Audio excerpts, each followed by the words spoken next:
Olá, meu amigo, olá, minha amiga. Estamos chegando na sua casa com mais um Café em Pé. E hoje estaremos recebendo o historiador, escritor e jornalista Lelé Arantes.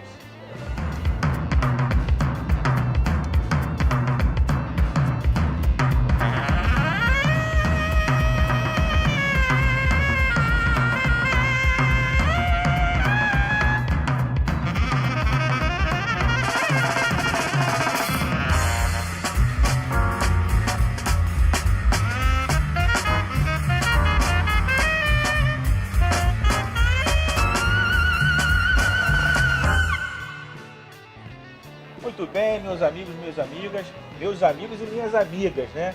É uma honra apresentar aqui meu amigo, digo meu irmão, meu padrinho, ele que veio lá de São José do Rio Preto, não é São José do Vale do Rio Preto, não. São José do Rio Preto, interior de São Paulo, para na noite de hoje, né? O dia e a tarde de hoje, falar um pouco do nosso Café em Pé. Lelé, eu te pergunto o seguinte, o que é mais difícil, ser historiador, ser jornalista ou ser historiador? Eu acho que elas são profissões que se complementam. É impossível você ser um jornalista sem você ter uma base sobre a história. E é impossível você ser um bom historiador se você não tiver uma boa base de pesquisa, de perguntas, de indagações. E todo jornalista, todo bom jornalista, ele é curioso, ele sabe fazer perguntas e ele sabe pesquisar. Então são duas coisas que se complementam. Uma, eu acredito que todo jornalista é um bom historiador e todo historiador é um grande jornalista. Todo mês de dezembro, né, muitos brasileiros ficam sintonizados, ligados nas emissoras de TV, aguardando, né, o jogo de cartas, os jogos de búzios, as cartomantes, para saber o que vai acontecer no ano vindouro, né? Terminamos o carnaval, para muitos, né, o ano já começou e para muitos outros, né, começamos um 2019 um tanto quanto trágico, em todos os sentidos, em todos os setores. E aí, Lelé, o que falta?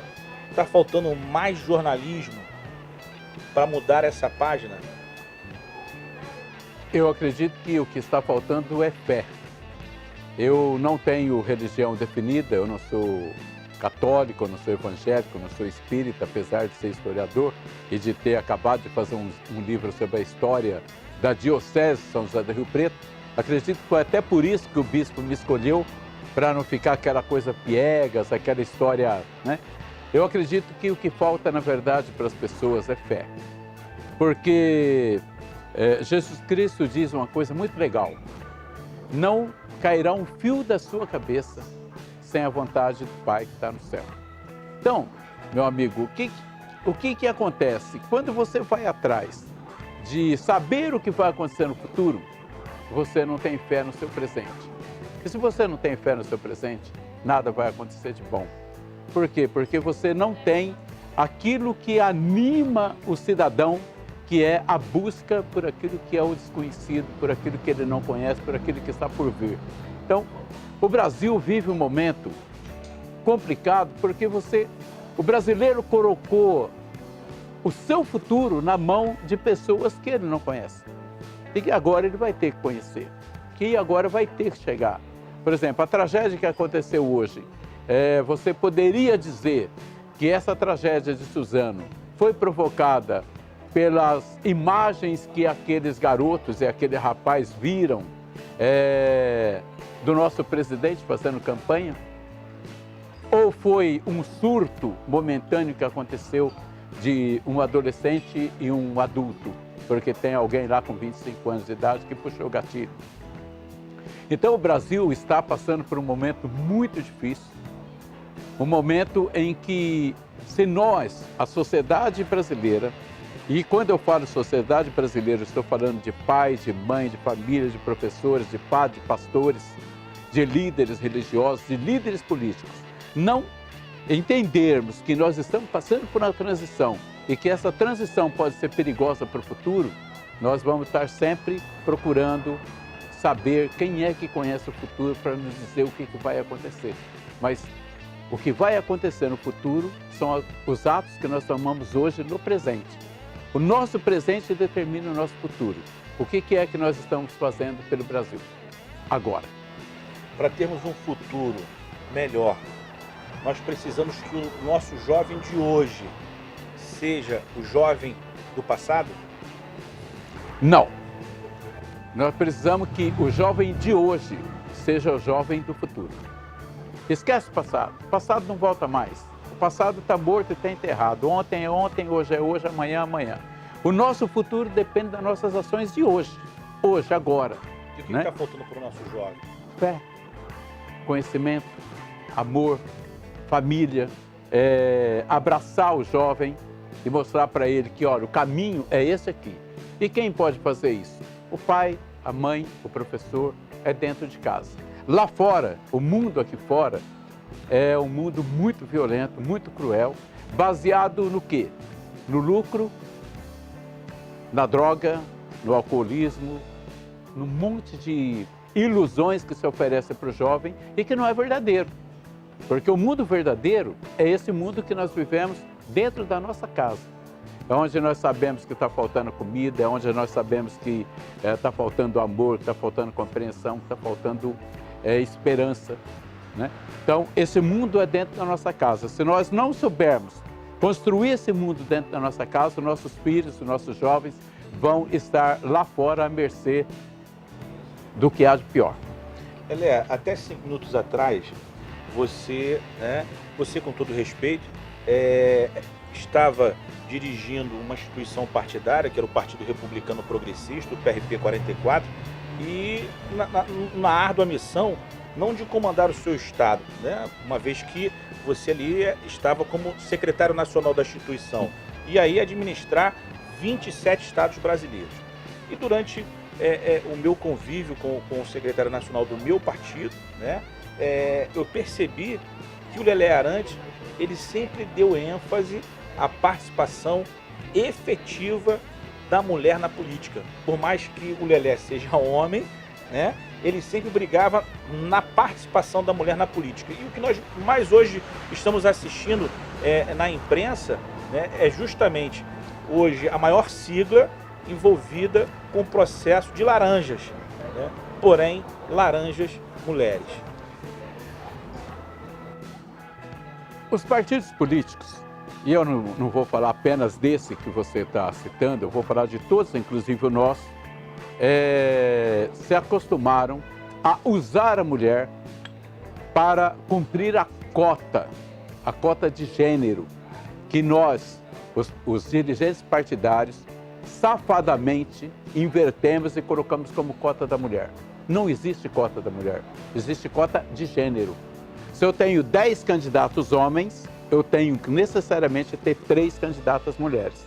Mas se eu tiver 10 candidatas mulheres, eu tenho que ter necessariamente 3 candidatos homens. É cota, é gênero, não é mulher nem homem, né? E aí o que acontece? Nós passamos aí os últimos 2000 anos sufocando a mulher. O machismo tomou conta do mundo.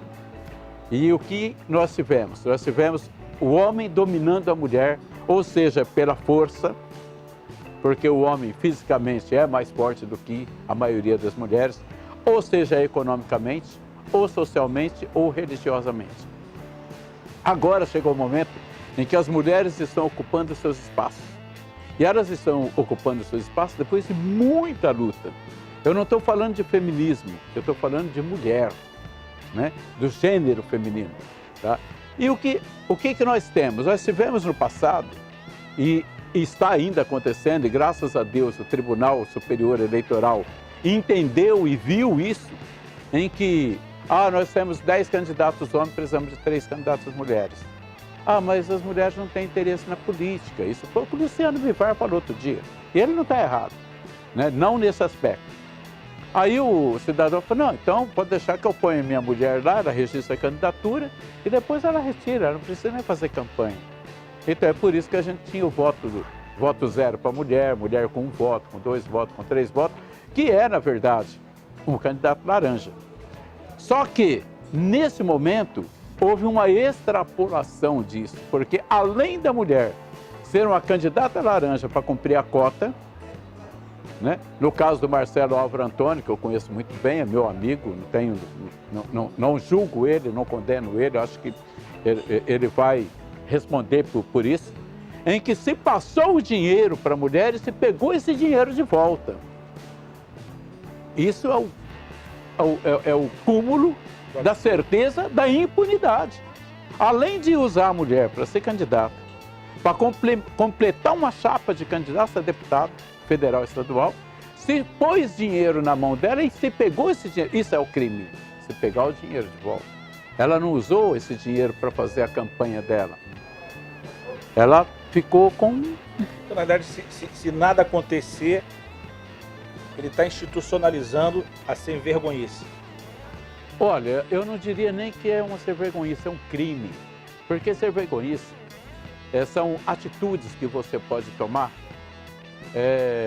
mas nesse caso é crime. É crime, porque você põe lá R$200 mil na conta da campanha daquela mulher e faz ela retirar 180 e você usa esse 180 e ela presta a conta de 200. Isso é crime, porque isso é passar para trás ela, o partido, a sociedade brasileira que pôs o dinheiro dentro do partido para que os candidatos pudessem ser candidatos e pudessem gastar esse dinheiro. Isso é crime, isso é crime. Eu sinto muito, mas no meu ponto de vista, o Marcelo Álvaro Antônio tinha que ter o mandato dele cassado e ir para a cadeia, porque isso é roubo. Isso é roubo. Entendeu? Hoje aqui um jovem, né, o nosso cinegrafista Aurélio Filho está nos acompanhando, vou até pedir aqui de público o nosso diretor da Teresópolis TV, o Marco Aurélio Santos, que a gente possa voltar aqui na nossa emissora para discutirmos mais sobre esse assunto, até porque esse é um assunto que ninguém discute, mas tem que ser discutido. Tem que ser discutido. Vamos falar de coisa boa. Você vem de São Paulo, embarca em São José do Rio Preto, desembarca na cidade carioca, né? Rio A de cidade Janeiro. mais bonita do Brasil. Opa, isso é muito bom. E aí? Com o povo mais bacana do Brasil, eu adoro carioca. Ó, esse aqui é um São Paulino, um paulistano mais carioca que muitos Eu cariocas. sou paulista. Paulista é o cara que nasce no interior de São Paulo. Paulistano é o cara que nasce em São Paulo, na capital. Nós somos diferentes. E nós somos mais palatáveis. E aí, tivemos a honra e a grata surpresa de receber, né, o livro. E aqui a gente está saindo na frente da imprensa de São Paulo, a história da Diocese de São José do Rio Preto, né? 90 anos. E aí, Lelé, segunda-feira próxima, dia 18, lançamento oficial desta obra rara, né? E o Rio de Janeiro parece que também terá essa obra em breve. Eu trouxe esse livro com antecedência para o Dom Orani, nosso arcebispo. O Dom Orani foi nosso bispo em São José do Rio Preto, né? O primeiro bispado dele foi em Rio Preto, depois ele foi para Belém, de Belém ele veio para o Rio de Janeiro. E eu tenho a honra, a satisfação e até mesmo orgulho de ser amigo do Dom Orani, de gozar dessa amizade com ele, né? Ele, inclusive, abençoou minha filha antes dela ser batizada, com 8 dias de idade, lá em São José do Rio Preto. Eu trouxe para ele o projeto, o livro para ele conhecer. Esse é um projeto solicitado pelo Dom Tomé Ferreira da Silva, que é o nosso bispo atual de São José do Rio Preto. É um livro com 560 páginas, 70 paróquias, tem a história inteira da diocese. E vim trazer para o Dom Orani um desafio. O desafio da gente escrever a história da Arquidiocese do Rio de Janeiro, que é uma arquidiocese que tem 500 anos de história praticamente, né? Tem 280 paróquias praticamente. Vai ser um grande projeto que talvez dê aí 1.600, 1.700 páginas de livro. E também vim conversar com o Vinícius Madureira, lá de Campos, de Goiatacazes, para que a gente comece também um projeto lá em Campos, que eu acredito que vai dar certo, e também fazer das outras dioceses do Rio de Janeiro. Porque aí você vai me perguntar, mas era na época do digital, da internet, você está investindo em obra escrita? Olha, não é uma obra qualquer. Isso aqui é um livro de luxo. É um livro que a pessoa vai guardar ela vai ler, ela vai folhear e vai estar dentro da sua prateleira. Isso aqui, ou da sua biblioteca, isso aqui não é algo que se perde. O que você coloca na internet vai, ao longo do tempo, desaparecendo, né?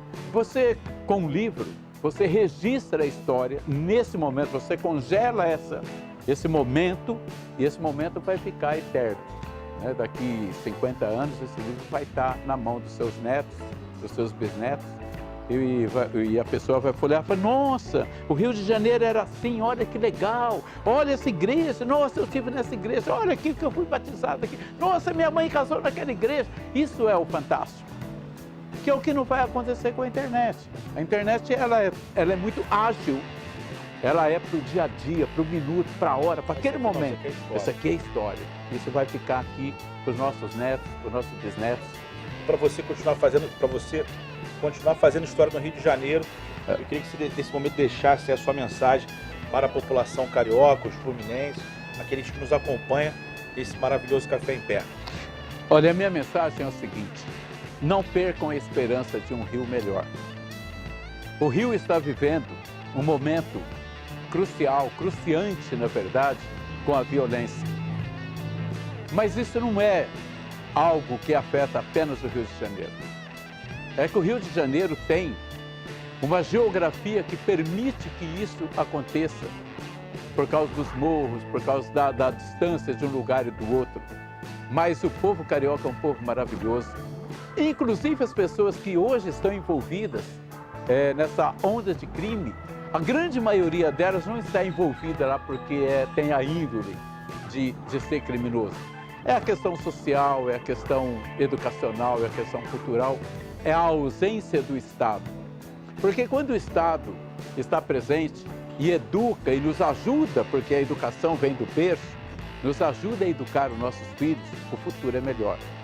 E eu acredito que quando você tem educação, você tem um teto para morar, você tem água para beber, você tem saúde, você tem esperança e possibilidades, a violência não chega perto.